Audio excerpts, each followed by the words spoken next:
రాష్ట్రంలో గత కొద్ది రోజులుగా జరుగుతున్నటువంటి సంఘటనలు ఇప్పుడు మాజీ మంత్రులు అరెస్టులు, వైసీపీ శ్రేణుల మీద దాడులు, పలువురు నాయకుల మీద కేసులు పెడుతున్న నేపథ్యంలో కూడా రాష్ట్రం మొత్తం కూడా గందరగోళమైన పరిస్థితి నెలకొంది. ఇది పూర్తిగా కూడా కక్షపూరిత చర్యల్లో భాగంగానే ఇటువంటి లక్షల్లో సంపాదించడం ఈ రోజుల్లో సాధ్యమా? అవును, ఇట్స్ పాసిబుల్. ఇన్వెస్ట్మెంట్ అక్కర్లేదు, రిస్క్ లేదు. ఇది డబ్ల్యూ కామర్స్. కేసులు పెట్టడం, ఇటువంటి దాడులు చేయడం కూటమి ప్రభుత్వం ప్రోత్సహిస్తుందని చెప్పేసి కూడా ఉన్నారు. జై భీమరావు పార్టీ వ్యవస్థాపక అధ్యక్షులు జడా శ్రావణ్ కుమార్ ఇప్పుడు మనతో పాటు ఉన్నారు. అసలు ఆయన ఏమనుకుంటున్నారు, అసలు ఎందుకు కూటమి ప్రభుత్వం ఇటువంటి చర్యలకు పూనుకుంటుంది కూడా వారు మాట్లాడి తెలుసుకునే ప్రయత్నం అయితే ఇప్పుడు చేద్దాం. సార్ చెప్పండి, గత కొద్ది రోజులుగా రాష్ట్రం మొత్తం కూడా పలుమంది మీద కేసులు, కొంతమంది దాడి, ఎవరైతే నోరు తెరిచి మాట్లాడుతున్నారో వారి మీద కేసులు పెట్టి కూడా అక్రమంగా అరెస్ట్ చేస్తున్న పరిస్థితి అయితే నెలకొందని చెప్పేసి కూడా వైసీపీ శ్రేణులు భావిస్తున్న పరిస్థితి. అది మీరు ఏ విధంగా చూస్తారు దీన్ని? ఇది భావించడం ఏం కదా, జరుగుతున్న వాస్తవం కూడా ఇది. ఎందుకంటే ఇప్పుడు లడ్డు కేసే తీసుకుందాం. తిరుమల లడ్డూలో కల్తీ జరిగింది అని ఏ ట్యాంకర్ల నుంచి అయితే నెయ్యి తీశారో ఆ ట్యాంకర్లో నెయ్యి వచ్చిన ప్రభుత్వం 2024 జూన్ 11 తర్వాత ఏర్పడినటువంటి ఎన్డీఏ ప్రభుత్వం. 12/7, 14/7 ఈ 2 రోజుల్లో వచ్చినటువంటి 4 ట్యాంకర్ల నెయ్యిలో నుంచి శాంపిల్స్ తీసి దాన్ని ఎన్డీటీపీ రిపోర్ట్కి పంపిస్తే దాంట్లో జంతు అవశేషాలు వచ్చినాయి అని చెప్పేసి రిపోర్ట్ వచ్చింది. వాళ్ళ ప్రభుత్వంలో తీసుకున్న శాంపిల్స్లో వచ్చినటువంటి నెయ్యి కల్తీ అయితే దాని మీద ఎంత దుష్ప్రచారం చేశారు రాష్ట్రం అంతా. పంది కొవ్వు కలిసింది, ఎద్దు కొవ్వు కలిసిందని ముఖ్యమంత్రి హోదాలో మాట్లాడితే దాన్ని క్యారీ చేసినటువంటి ఉప ముఖ్యమంత్రి మరి వెంకటేశ్వర స్వామి భక్తులందరికీ కూడా ఒక మాయని మచ్చలాగా ఒక స్టేట్మెంట్ ఇచ్చారు కదా. దీని మీద ఒక సుప్రీంకోర్టు సిట్టు వేసింది. ఈ సిట్టు ఇన్వెస్టిగేషన్ చేసి జంతు అవశేషాలు అయితే లేవు, పంది కొవ్వు, ఎద్దు కొవ్వు, ఫిష్ ఆయిల్ లేదు అని ఇచ్చింది. ఫిష్ ఆయిల్ లేదని ఇచ్చినప్పుడు ఏం చేయాలి వీళ్ళు రాష్ట్రంలో చేసినటువంటి కామెంటు ఏదైతే ఉందో ఆ కామెంట్లో వచ్చినటువంటి రిపోర్టు వీళ్ళ ప్రభుత్వంలో వచ్చిన రిపోర్టు, వీళ్ళ ప్రభుత్వంలో వచ్చిన రిపోర్టు మీద వీళ్ళు కామెంట్ పాస్ చేసి అది కాదు అని చెబితే బ్యానర్లు వేసి, ఊరువాడ బ్యానర్లు వేసి పంది కొవ్వు, ఎద్దు కొవ్వు కలిసిందని వెంకటేశ్వర స్వామి భక్తుల్ని వాళ్ళ మనోభావాలను దెబ్బతీసే అంశమే కదా.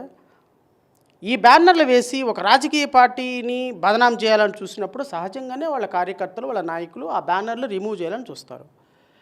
రిమూవ్ చేయాలని చూసే సందర్భంలో ఎన్ని వేల మంది కార్యకర్తలు పోలీసులను పెట్టి అసలు ఆ బ్యానర్లు రిమూవ్ చేయించాల్సింది ప్రభుత్వం.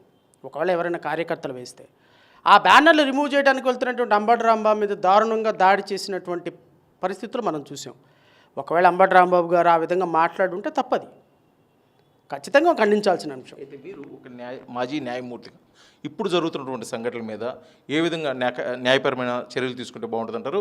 ఈ అరెస్టులు కరెక్ట్ కాదా అని మీరు భావిస్తున్నారు? అరెస్ట్ కరెక్టా కాదా అని నేను చెప్పటం లేదండి. ప్రభుత్వం ఉంది లా అండ్ ఆర్డర్ని మెయింటైన్ చేయడానికి. నిన్న జరిగినటువంటి సంఘటనలో ఒక మాజీ మంత్రి ఇంటి మీద అన్ని వేల మంది పడి, ఒకవేళ అంబటి రాంబాబు అనేటువంటి వ్యక్తి తప్పు చేసి ఉంటే చట్టం ప్రకారం అరెస్ట్ చేయాలి, లోపల పెట్టాలి, విచారణ చేయాలి. తప్పు చేసి ఉంటే శిక్ష అనుభవిస్తాడు. అది వదిలేసి ఒక మాజీ మంత్రి ఇంటి మీదకి అన్ని వేల మంది కార్యకర్తలు వెళ్ళి దాడి చేయటం అది ప్రజాస్వామ్యమా? అది ప్రభుత్వమా? మరి దీన్ని ప్రభుత్వం టెర్రరిజం అని అనకూడదా? ఇలాంటి సంఘటనలు జరుగుతుంటే ప్రజలకి లా అండ్ ఆర్డర్ మీద ఏం నమ్మకం కలుగుతుంది? ఇది తప్ప రైటా అని ఆలోచించుకోవాల్సింది ముఖ్యమంత్రి, ఉప ముఖ్యమంత్రి, ప్రభుత్వ అధికారులు. రేపొద్దున ప్రజలు అసెస్ చేస్తారు మీరు చేసింది తప్ప రైటా. న్యాయపరంగా నేనేం చేస్తాను, న్యాయపరంగా అంబటి రాంబాబు వెళ్తాడు, ఆయన చూసుకుంటాడు, నా మీదకి వస్తే నేను చూసుకుంటా. కానీ రాష్ట్రంలో జరుగుతున్నటువంటి ప్రభుత్వం యొక్క కార్యక్రమాలు పోలీసులు ఏ కూటమి ప్రభుత్వ నాయకుడి యొక్క చర్యలు నిలువరించే పరిస్థితి లేదు. నిన్న దగ్గరుండి పోలీసులు అంబటి రాంబాబు ఇంటి మీద దాడి చేయించారు, దగ్గరుండి పోలీసులు జోగి రమేష్ ఇంటి మీద దాడి చేయించారు. ఇప్పుడు నేను జోగి రమేష్ని సపోర్ట్ చేయడానికో అంబటి రాంబాబుని సపోర్ట్ చేయడానికి లేను, కానీ ప్రభుత్వం వాళ్ళ కార్యకర్తలు ఈ విధంగా చేస్తుంటే ప్రభుత్వం, పోలీసులు నిల్చొని చూస్తూ వాళ్ళని ఎంకరేజ్ చేస్తుంటే అది ప్రభుత్వం అని అంటామా, అది డెమోక్రసీ అంటామా? ఇది ప్రజలకు ఏ విధమైన సంకేతం వెళ్తుందో ఒకసారి ఆలోచించుకోమంటున్నా. అయితే ఇప్పుడు గతంలో ఇప్పుడు ఉన్నటువంటి కూటమి ప్రభుత్వం మీద ఇప్పుడు మొన్నటి వరకు ఉన్న నాని అయితేమి, తర్వాత చెవిరెడ్డి భాస్కర్ రెడ్డి కానీ, ఇప్పుడు జరుగుతున్న అంబటి రాంబాబు కానీ, ఇలా ఒకరి మీద కాకుండా వైసీపీ నాయకుల మీద ప్రత్యేకించి టార్గెట్ చేసి రెడ్ బుక్ రాజ్యాంగంలో భాగంగానే ఈ అరెస్టులు జరుగుతున్నాయని చెప్పేసి కూడా అంటున్నారు. ఇందులో వాస్తవం ఉందని మీరు భావిస్తున్నారు సార్? మీరు స్టోర్ క్రియేట్ చేసి లింక్ లేదా క్యూఆర్ ని షేర్ చేస్తారు, కస్టమర్ ఆర్డర్ ప్లేస్ చేస్తారు, డెలివరీ, రిటర్న్స్, రిఫండ్స్ అన్ని ప్లాట్ఫామ్ హ్యాండిల్ చేస్తుంది. ఇప్పుడు వాళ్ళ మీద ఒక ఆరోపణ వచ్చినప్పుడు ఇప్పుడు ఆ, రమేష్ని అరెస్ట్ చేశారు, జోగి రమేష్ని. మేమేమి తప్పనలేదే, అరెస్ట్ చేయొచ్చు. ఎందుకంటే ప్రభుత్వానికి దగ్గర కొన్ని ఆధారాలు ఉన్నాయి. లిక్కర్ కుంభకోణంలో ఏదైనా జరుగుంటే అరెస్ట్ చేయమనండి. చెవిరెడ్డి భాస్కర్ రెడ్డిని అరెస్ట్ చేశారు, తప్పేముంది, అరెస్ట్ చేస్తారు. చట్టం ఉన్నది అరెస్ట్ చేయడానికే. ఇంతకుముందు చంద్రబాబు నాయుడిని అరెస్ట్ చేశారు, ఇప్పుడు చెవిరెడ్డి భాస్కర్ రెడ్డిని అరెస్ట్ చేస్తారు, రేపు పేర్ని నానిని అరెస్ట్ చేయొచ్చు, ఎల్లుండి జగన్మోహన్ రెడ్డి అరెస్ట్ చేయొచ్చు, ఎలాగైనా చేయొచ్చండి. చట్టం తన పని తాను చేసుకొని పోవాలి. పోలీసులు వాళ్ళ పని వాళ్ళు చేసుకొని పోవాలి.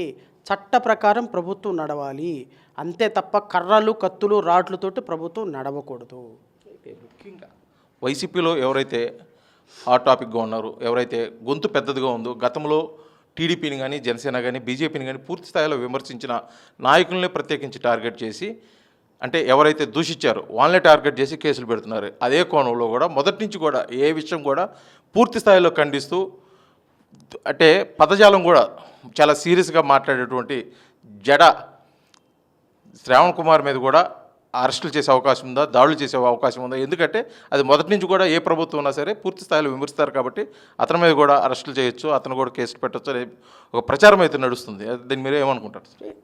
ప్రభుత్వం ఒకవేళ నేను తప్పు చేసి ఉంటే ప్రభుత్వం కేసు పెట్టచ్చండి, తప్పేముంది. ఒకవేళ నేను నా అబద్ధం ఏదైనా ఎవరి మీద పదజాలం విషయంలో మాట్లాడితే కేసు పెట్టచ్చు, తప్పేం లేదు. ఎందుకంటే గత 5 సంవత్సరాల నుంచి మా మీద ఏ దాడి జరిగిందో ఈ ప్రభుత్వంలో కూడా అదే దాడి జరుగుతుంది. దీని గురించి నేను భయపడే పని లేదు, వెనక తగ్గే ప్రసక్తి అంతకంటే లేదు. నేను మాట్లాడేది నిజం, ప్రజల తరపున మాట్లాడుతున్నా, ప్రజల సంక్షేమం కోసం మాట్లాడుతున్నా. ప్రజలు అధికారంలోకి వచ్చి ప్రజల్ని మోసం చేస్తూ తప్పుడు మాటలు మాట్లాడితే, హామీలు నిర్వర్తించకపోతే మాట్లాడుతున్నా. నా మీద అరెస్ట్ చేస్తారా, చేయండి, తప్పే ఉంది.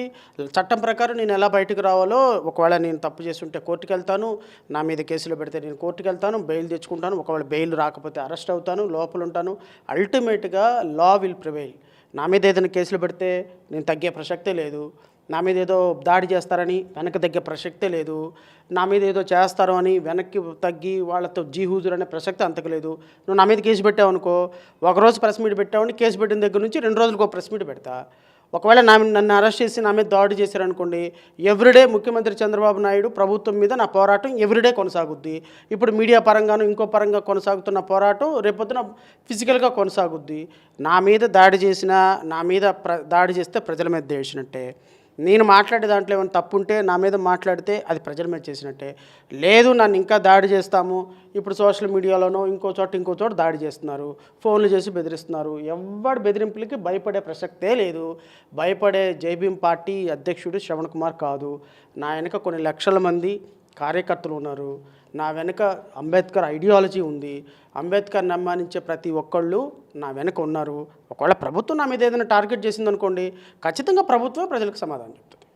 ఇది మొత్తానికి రాష్ట్రంలో జరుగుతున్న అరాచకాలు కానీ, కేసులు కానీ పూర్తిగా కూడా రాజ్యాంగ విరుద్ధంగా జరుగుతుంది. ఏదైనా ఉంటే న్యాయపరంగా కేసులు పెట్టుకోవచ్చు, కానీ ఇటువంటి దాడులు ప్రోత్సహించడం పూర్తిగా కూడా కూటమి ప్రభుత్వం విఫలము. అదేవిధంగా విమర్శిస్తున్న నాపై కూడా కేసులు పెట్టడానికైతే నేను న్యాయపరంగా పోరాడడానికి సిద్ధమే, అవసరమైతే ఎటువంటి పోరాడడానికి కూడా నేను సిద్ధంగా ఉన్నానని చెప్పేసి జైభీం పార్టీ వ్యవస్థాపక అధ్యక్షుడు జడ శ్రావణ్ కుమార్ అయితే తెలియజేస్తున్న పరిస్థితి విజయవాడ నుంచి కనిపిస్తుంది. వీడియో జర్నలిస్ట్ వెంకట్తో శ్రీనివాస్, RTV విజయవాడ.